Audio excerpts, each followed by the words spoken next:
Армысыздар, құрметті телекөрермендер, эфирде 13-ші регион бағдарламасы. Студияда мен Нұргүл Жолымбетова. Әдеттегідей өздеріңізге Шымкент қаласында өткен тәулікте орын алған оқыс оқиғалар жайында баяндайтын боламыз. Ал сізде жариялауға лайық бейнематериал болса, экранда көрсетілген нөмірге WhatsApp арқылы жіберулеріңізге болады.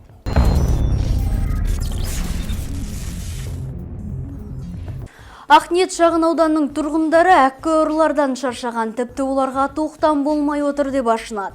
Қанша рет шағым түсіріп, бау кеспелерге тосқауыл қоюға тырысқан.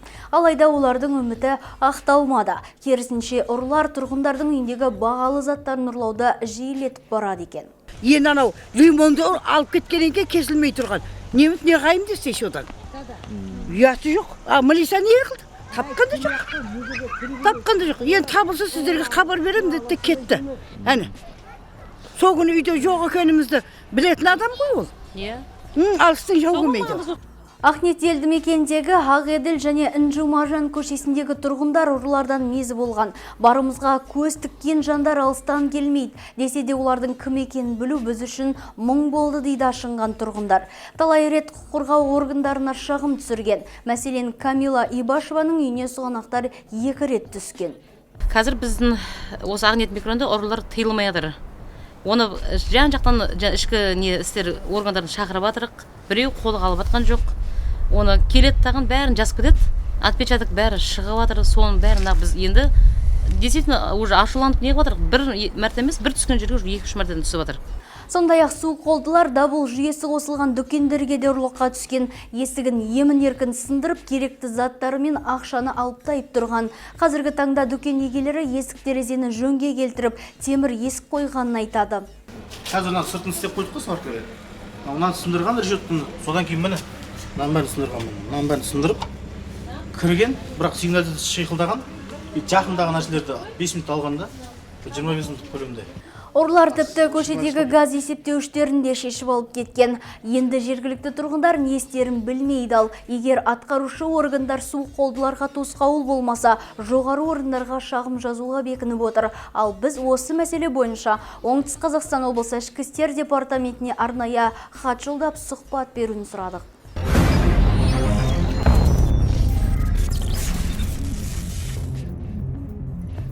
Әл-Фараби аудандық соты Базарбай Гүлфайрус Мейрам қызын алаяқтық іспен айналысқаны үшін 6 жыл 6 айға бас бостандығынан айырды. Ол 2014 жылдың сәуір айынан бастап 2016 жылдың шілде айына дейін 43 адамның сеніміне кіріп, көп қабатты үйден пәтер алып беруге уәде еткен. Салдарынан жәбірленушілерге 81 миллионнан астам шығын келтірген. Оған осы қылығы үшін сот мүлкін тәркілеп, жазасын жалпы режимде өтейді деп шешті.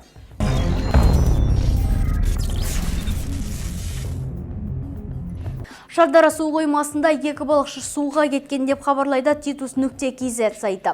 9 желтоқсан күні 1976 және 1985 жылғы 2 ер азамат моторлы қайықпен балық аулауға шығып, қайта оралмаған. Бірден іздеу жұмыстарын жүргізген туыстары судан құтқару тобының қызметіне жүгінген. Алайда оларды құтқару мүмкін болмаған. 2 азаматтың өлденесі су жағасынан 20 метр қашықтықтан табылған. Айта кетейік, жыл басынан бері 76 адам суға кеткен. Оның ішінде 43-і жасөспірімдер.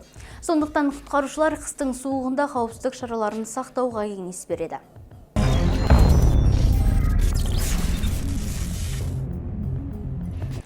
Бүгінге айтпағымыз осы болды. Егерде сіз күтпеген оқиғаның куәсі болсаңыз, немесе сізге тілшілердің көмегі қажет болса, онда 56-1632 нөміріне хабарласуыңызға болады. Ал егер өздеріңізде түсірілген бейнематериалдар бар болса, экранда көрсетілген байланыс нөміріне WhatsApp арқылы жібере аласыздар.